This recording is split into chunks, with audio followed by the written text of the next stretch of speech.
سلامونه او نیکې هیلې د انار پلس قدرمنو اوریدونکو، وخت مو په خیر. ستاسو د روغتیا هیله لرم. خوښ یو چې د غږیزو کتابونو لړۍ پیلوو او د دې لړۍ په پیل کې مو تاسو ته کتاب راوړی دی چې نوم یې دی ته چې ومرې څوک به ژاړي.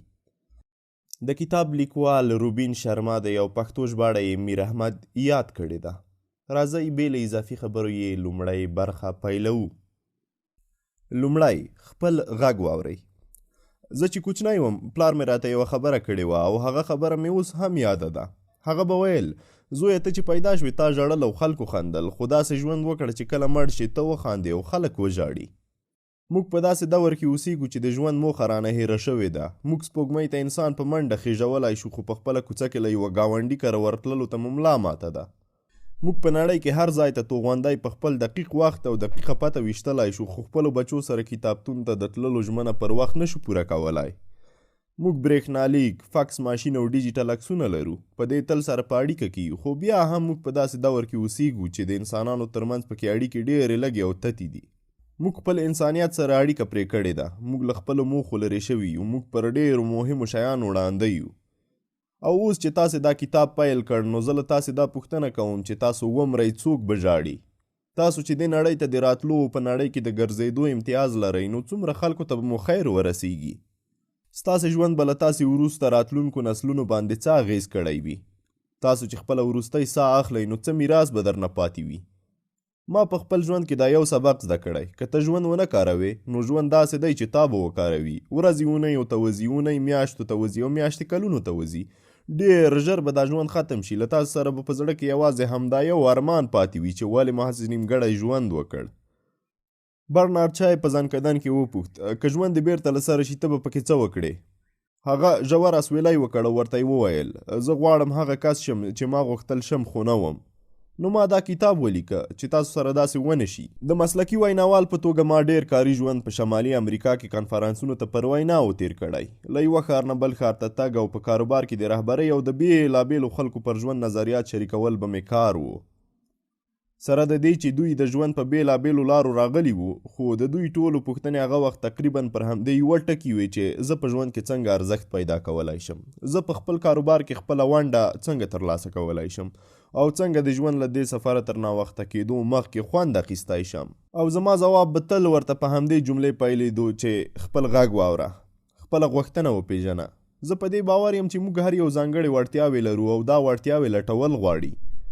موږ ټول خپل بېساری هدف لرو، ځینې ځانګړې موخې لرو او دا موږ ته د خپلو غوره بالقوه وړتیاوو او انرژۍ ښکاره کولو فرصت راکوي او په دې توګه به موږ د هغو خلکو ژوند ته ارزښت ورکولی شو چې زموږ شاوخوا اوسیږي.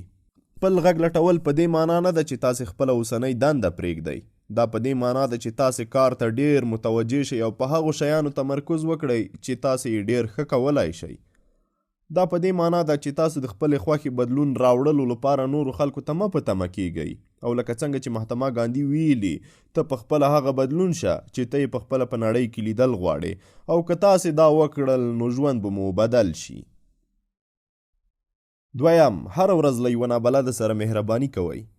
الډوس هکسلي د مرګ په وخت د خپل ژوند ټولې زده کړې له سترګو تېرې کړې او بیا یې دا ټول درس په 7 ساده ټکو کې راټول کړ. راځئ چې له یو بل سره مهربانه واوسو. موږ زیاتره پر دې باور یو چې د ښه او رښتیني ژوند لپاره باید لوی کار وکړو یا یوه لویه لاسته راوړنه ولرو چې له امله یې موږ د مجلو پر پوښونو او اخبارونو کې راشو. هیڅ هم تر حقیقت لوړ نه دي. معناداره ژوند له ورځنیو مهربانیو او ښېګڼو جوړ دی او همدا زموږ عمر ته رښتینې لویي ورکولی شي.